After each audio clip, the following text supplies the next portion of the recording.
मैं आपको चैलेंज करके जाता हूं कि जिस किसी व्यक्ति का सर्टिफिकेट निरस्त हो वो जेपी धनगर को फोन करे, या तो उसमें तहसील में तहसीलदार रहेगा अथवा जेपी धनगर रहेगा।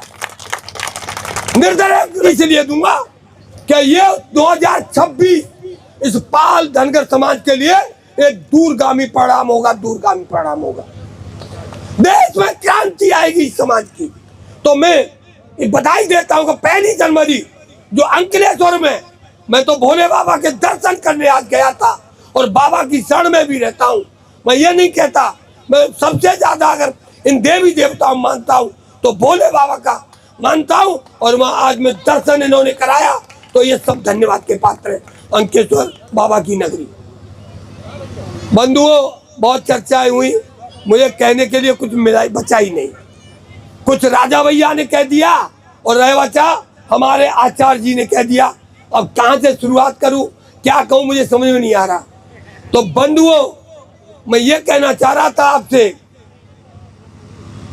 कि जहां मैं अपने बारे में कहूं तो मैंने 1993 में मैंने अहिल्याबाई होलकर ब्रिगेड का गठन किया, उसको पूरे प्रदेश में फैलाया और जहां समाज पर विपत्ति आई वहां गया। इसके बाद मैंने ये पता चला कि धनगर से समाज को बहुत लाभ हो सकता है, तो मैंने 1998 धनगर समाज संघर्ष समिति बनाई, लेकिन उससे जो सरकार थी उसका रजिस्ट्रेशन नहीं हो सकता।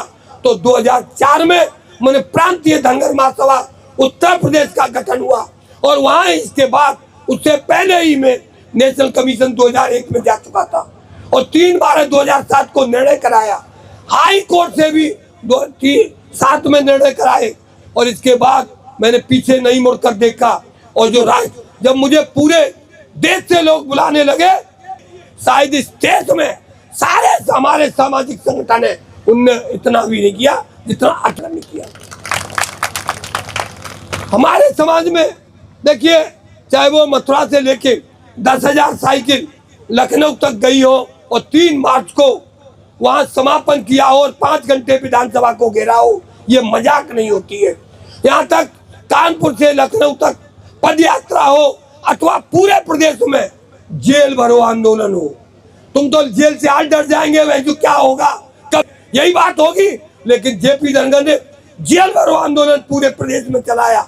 और तो और ये जो योगी की सरकार आप कहते हैं कि अब बुलडोजर चला देती है, जेपी धनगर ने इसी के जमाने में 2018 में पूरे प्रदेश में रेल रोकने का काम किया, और इसलिए किया कि या तो हमारे प्रमाण पत्र बनवाओ, नहीं तो हम रोकेंगे और तुम्हारी नाक में नकेल डाल देंगे माननीय मुख्यमंत्री जी, हम चैन से नहीं बैठेंगे। इसके बाद अनेकानेक धरना प्रदर्शन किए विभिन्न। जब हमारी महासभाएं चल रही थी तो केवल अखिल भारतीय पाल महासभा के अलावा कोई महासभा नहीं थी, लेकिन इसके बाद अनेकानेक संगठन हो गए। अच्छी बात है, लेकिन समाज में जब विपत्ति हो तो उन संगठनों का नैतिक दायित्व है कि वहां पहुंचे, उसका समाधान कराएं, और ना हो सके तो वह धरने पर वहीं बैठ जाए, तभी समाधान होगा। तो बंधुओं, मैं ये भी कहना चाहूंगा कि अभी इन्होंने कहा, मैंने उत्तर प्रदेश सरकार से जब जब आंदोलन किया कोई नया शासनादेश जारी हुआ। आज उत्तर प्रदेश में कम से कम 5 लाख धनगर अनुसूचित जाति के जाति प्रमाण पत्र बने हैं, जिसमें से जो आयोजक है, मेन जो कार्यकर्ता है, उसके परिवार में भी 17 सर्टिफिकेट बने। और मेरी समझ में जहाँ प्रतापगढ़ है, जहाँ के ये रहने वाले, वह लगभग 25,000 सर्टिफिकेट बने। उसमें से 200 नौकरियां नहीं लिखी आचार्य जी। देखिए, बाल मुकुंद अंजाना के 3 बेटे, तीनों पुलिस में। देखिए, सुरेंद्र सिंह इंस्पेक्टर साहब, प्रतापगढ़ के 3 बच्चे, तीनों का स्टेट अफसर। इस प्रकार इतने बच्चे लगे धनगर से। मैं कहूंगा कि आप धनगर लिखोगे तो निश्चित रूप से आपके सर्टिफिकेट ये जेपी धनगर बनवाने का काम करेगा, ये जेपी धनगर बनवाने का काम करेगा। जहाँ बच्चे 1-1, 2-2 CPMT हो, जहाँ जो भी है, जहाँ 2-2, 3-3, 4 रह जाते हैं, यहाँ उससे लाभ मिलेगा। और आज उत्तर प्रदेश में 9,000 बच्चे इसी धनगर से नौकरी कर रहे हैं। 1 से 34 बच्चे इससे गैजेट अफसर हो गए। और तो और आज उत्तर प्रदेश में बहुत से देश के लोग हैं, मैंने बम्बई के भी सर्टिफिकेट काफी बनवाए। 149 बच्चे CPMT कर रहे हैं उत्तर प्रदेश में। क्या कर रहे हैं? डॉक्टरी कर रहे हैं, डॉक्टरी। और डॉक्टरी में बात जानते हो कितना पैसा खर्च होता है? मिनिमम 2 से 3 करोड़। तो तुम में से कौन देगा 2 करोड़ या 3 करोड़? कौन अपनी संपत्ति को बेचेगा? आप तो ड्राइवरी करते हैं, देखा उन्हें 4 ट्रक बनाएगा, 10 बनाएगा, 15 करे। लेकिन जब 2 करोड़ 3 करोड़ तो कई ट्रक बचेंगे, बिक जाएंगे, तो कैसे आप पढ़ा पाओगे? लेकिन जब धनगर का प्रमाण पत्र होगा तो आपको 1 रुपए नहीं देना पड़ेगा, नहीं देना पड़ेगा। इसलिए मैं कहूंगा आज से आप जनगणना हो तो धनगर लिखाइए। चाहे आप गुजरात में हो, चाहे आप महाराष्ट्र में हो, चाहे आप बिहार में हो, चाहे आप मध्य प्रदेश में हो, चाहे आप राजस्थान में हो, कहीं भी हो, जो पाल है वही धनगर है और धनगर है वही पाल है। एक ही बात है, कोई अंतर नहीं है। लोग गुमराह करते हैं, करे यार धनगर तो वो है, हम तो पाल है, हम धनगर कैसे हो जाएंगे? अरे मेरी पीठ पे लिखा है कि मैं पालू अथवा धनगर, बताओ कई लोग लिखा है, नहीं लिखा। तुम्हें तो पता भी नहीं था कि इनमें से जहाँ ये जो बैठे या मंचासी ने तो नीचे, उनमें से कुछ लोगों के सर्टिफिकेट बने। तो क्या इन्हें छोड़ दिया? क्या तुमने इनकी खाना नहीं खाते हो? क्या इनको बुलाते नहीं हो? क्या शादी संबंध नहीं होते? तो फिर ये क्यों बरगलाते हो? क्या टूला से मेरा पदाधिकारी रहा प्रेमपाल धनगर, 10 साल मेरे साथ रहा। ज्यादा नहीं कहूंगा क्योंकि गड़बड़ हो जाएगा। और उस व्यक्ति का मैंने सर्टिफिकेट बनवाया, उसके बच्चे ने CPMT की और वो आज दूसरी बार विधायक है इसी धनगर से प्रमाण पत्र से सुरक्षित विधानसभा टूला से। ये कह रहा था कि नेताओं की कथनी और करनी में बहुत बड़ा अंतर होता है। या मंच पर लच्छेदार बात करती है, बहुत लच्छेदार बात करते हैं, लेकिन जितने सामाजिक नेता होंगे वो जो करते हैं वही कहते हैं। जितने सामाजिक नेता हैं जो कहेंगे वही करेंगे।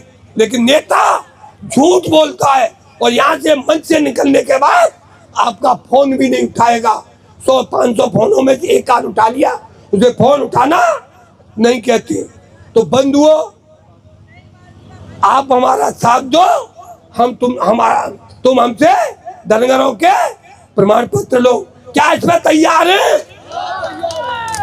अगर हम कोई बड़ा आंदोलन करें, लखनऊ हो या दिल्ली हो, तो क्या आप लोग आएंगे? तन मन धन से सहयोग करेंगे? तो हो जाओ। इसमें ज्यादातर कोई जौनपुर का है, कोई मिर्जापुर का है, कोई प्रतापगढ़ का है, और इसमें ज्यादातर पूर्वांचल के ही लोग हैं। चाहे वो भदोही का है और तो और जो भी बगल में सारे जनपद आ जाते हैं। तो कहने का ये तात्पर्य है कि मैं आपसे वादा करता हूं कि आप लोग जब मेरा समर्थन करेंगे, मेरे संगठन का समर्थन करेंगे, तो मैं एक एक बच्चे का सर्टिफिकेट बनवाऊंगा। चाहे मुझे इसके लिए जान की बाजी लगाने पड़े, मैं पीछे नहीं हटूंगा। बंधुओं, कार्यक्रम आपका जानदार और शानदार रहा। और तो और ये मेरे जो कलाकार थे कमलेश जी, इन्होंने तो गागर में सागर भरा और रहीवती ने कहा खाली हो गई, तो मेरे पाल साहब ने, भदोही वाले ने उसको और ऊपर भर दिया, और ऊपर।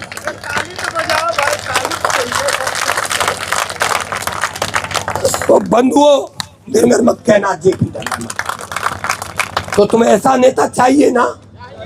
चाहिए ना? तो फिर तुम जेपी धनगर जिंदाबाद, अरे जेपी धनगर जिंदाबाद, जेपी धनगर जिंदाबाद। वही बात कह गए। मैं कुल मिला के लाल बहादुर पे आ जाता हूँ। मैं एक और अपनी उपलब्धि बताऊं, जब हम पे मथुरा में लाठी चार्ज हुआ तो प्रताप सिंह बघेल एमएलसी बनाई गई। जब हमको जेल में डाला गया, मैं जेल भी गया हूं ना, तो जेल गया तो एसपी सिंह बघेल राज्यसभा में गए। और जब ज्यादा खुरापात की तो श्री रामपाल का नाम जालौन वालों का सुना होगा, तो वो राज्यसभा में। तो ये उपलब्धि तो मेरे कोटे में जा रही है ना। और जितने पीसीएस जे और पीसीएस और जितने 134 बच्चे धनगत से बने, तो ये उपलब्धि तो भाई संगठन की जा रही है कि नहीं जा रही। और सब अफवाह उड़ाते हैं कि वो व्यक्ति जेल गया, उसका सर्टिफिकेट निरस्त हो गया। मैं आपको चैलेंज करके जाता हूं कि जिस किसी व्यक्ति का सर्टिफिकेट निरस्त हो, वो जेपी धनगर को फोन करे, या तो उसमें तहसील में तहसीलदार रहेगा अथवा जेपी धनगर रहेगा।